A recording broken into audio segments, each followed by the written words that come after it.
Okay, primary elections. This is an important topic. It always comes up in exams, and so it's really important that we understand it. Now, primaries are the other method of presidential nomination in addition to caucuses. At this stage, we should already know what caucuses are, so primaries are the much more simplified form that resemble an election.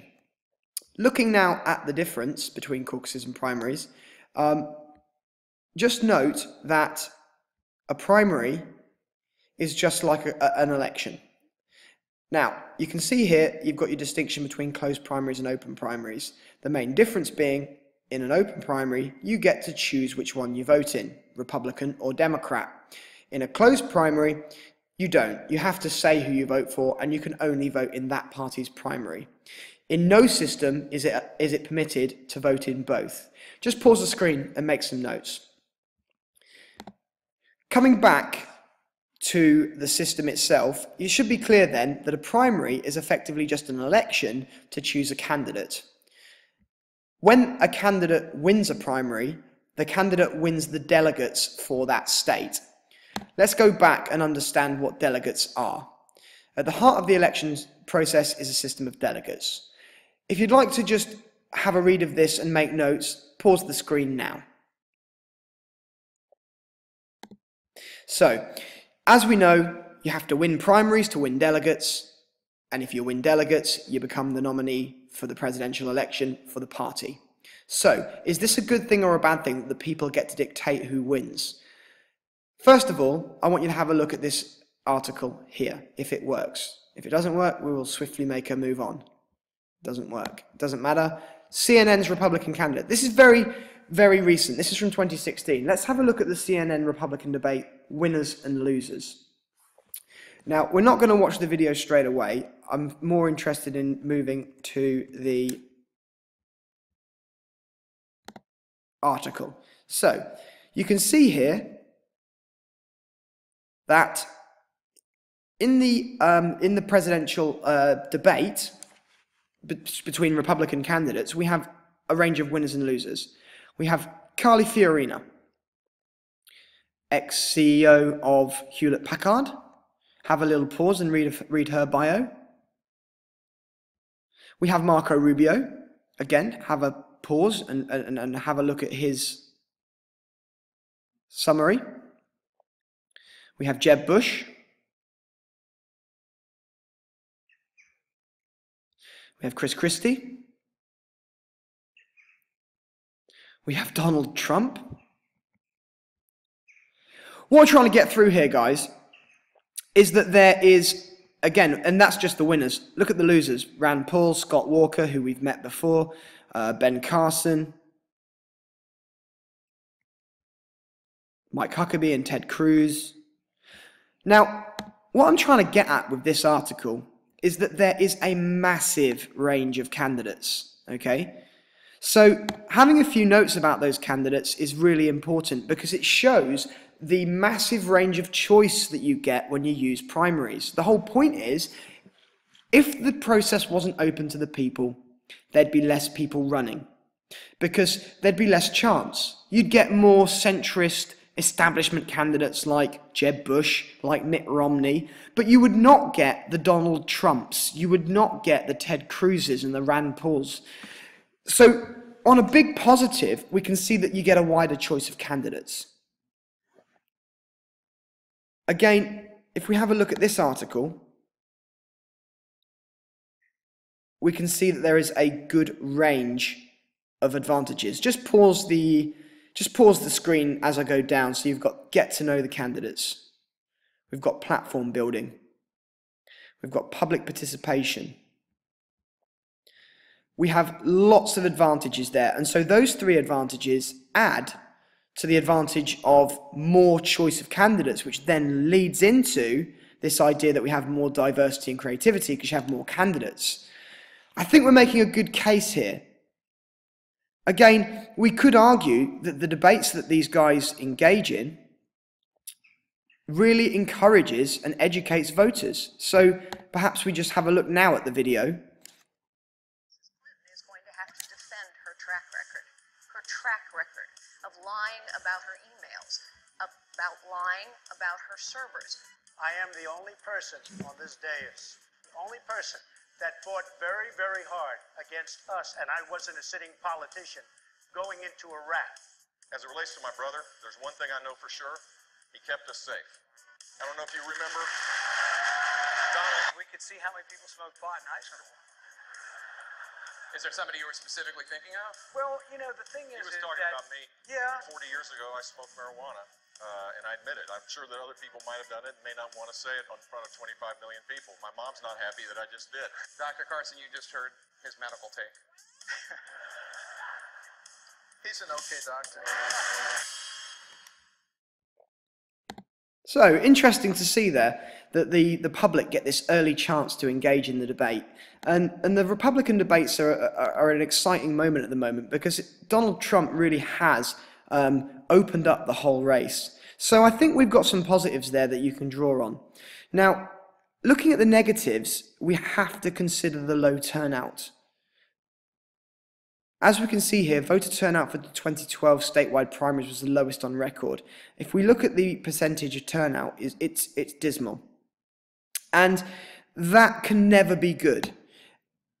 We also then need to take this to the next point, which is that how does low turnout impact on the types of candidates? Well, when you get low turnout, it tends to be the activist extreme thinkers turning out. We've already seen how that impacts on a caucus, but it works the same with primaries as well. As you can see here, Tea Party candidates winning up and down the ballot with sweeping primary victories. Again, just have a quick read of that on a pause button. Moving back, we have Eric Cantor, another, and now admittedly these are Senate and House primaries, but the same principle holds true, because if we read this, we can see that Rick Santorum won the Iowa caucus in 2012 as an extreme candidate.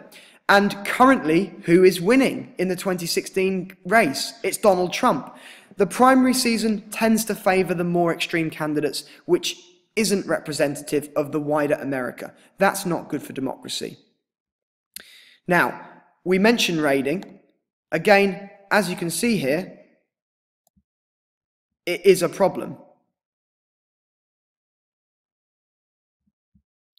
So let's just have a look.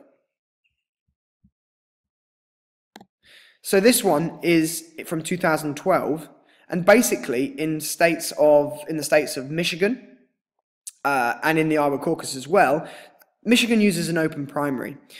Now, because Barack Obama was running for president already, the Democrats weren't holding primaries, so lots of Democrats went and voted in the Republican primary, just like we've just seen conservatives doing with Jeremy Corbyn. So what can happen in an open primary is that there can be raiding, meaning that the other party go and vote for the worst possible candidate to try and secure the win. Have a look at the pros and cons. So just pause here.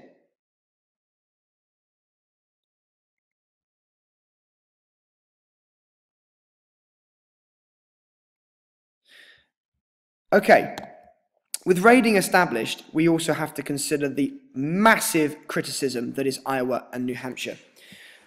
Obviously, we know that all the candidates are going to Iowa to start their campaign, and this is because Iowa, we know, has such a massive, massive importance. Now, if we have a look at this first article,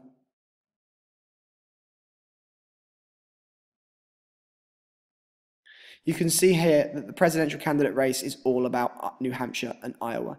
More specifically, the New Hampshire primary and the Iowa caucuses.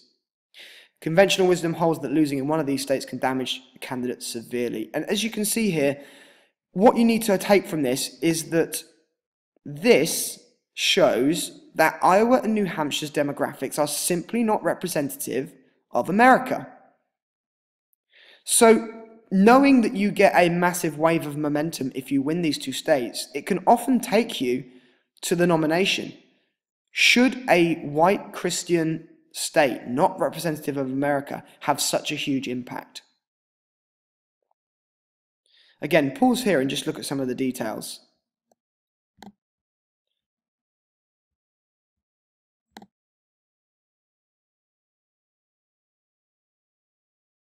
Again, this video is quite interesting to watch. And for a car that's so compact on the outside, there's proper fab. Iowa's caucus is the first major contest for candidates looking to be on the ballot against President Obama coming this fall. 307 days until Election Day. Start counting, folks. Joining us now is someone who's going to be tracking this election all with us all the way. Marquette Law Professor Charles Frank. Thanks for being with us today. Good to be here. Why is Iowa so important? Why is this caucus so important? Two reasons. It's first, but also because the candidates treat it as important. Now, it really goes back to Jimmy Carter in 1976 when he, little known, unknown governor from Georgia, moved to Iowa, basically, spent all of his time there. He actually finished second behind uncommitted, but it launched his campaign and got him the notoriety to then ride into New Hampshire and on. And so really that is the critical point. A lot of people say that Iowa is also the place where the winnowing begins, where we start to discover who's a significant candidate and who really doesn't look like they're ready for the top game. I think that's been true this year. Though if you look back recently, most of the Iowa candidates have nevertheless limped on to South Carolina at least. So there you can see. Again, I suggest you read that one in full, watch that one in full after. Party divisions and attacks. If you watch this video, you'll see that this is a Republican attacking a Republican, and this article is a Democrat attacking a Democrat. Again, these can be used as examples to show the negative of party divisions and attacks. Now, because of the massive magnified influence of Iowa and New Hampshire, the invisible primary, the time that comes before, becomes more important. Okay? And because the hammer blow, where loads of states hold their primary on the same day, happens on Super Tuesday, it means that Iowa and New Hampshire become even more important. So arguably this stretches the campaign out, makes it cost more. Watch this video in your own time. And finally, if you have a look at this, you can see that the Democrats use something called superdelegates. I'll explain that to you in another time. Now, the final thing that you need to do on this Storify is have a look at these, which summarize it nicely for you. And I very strongly recommend that you read this article in full. It's a long one, but it will give you such deep understanding. So that's how I would go about studying this, okay, guys? Make sure that you read at least most of the articles that are on here. And any questions for class?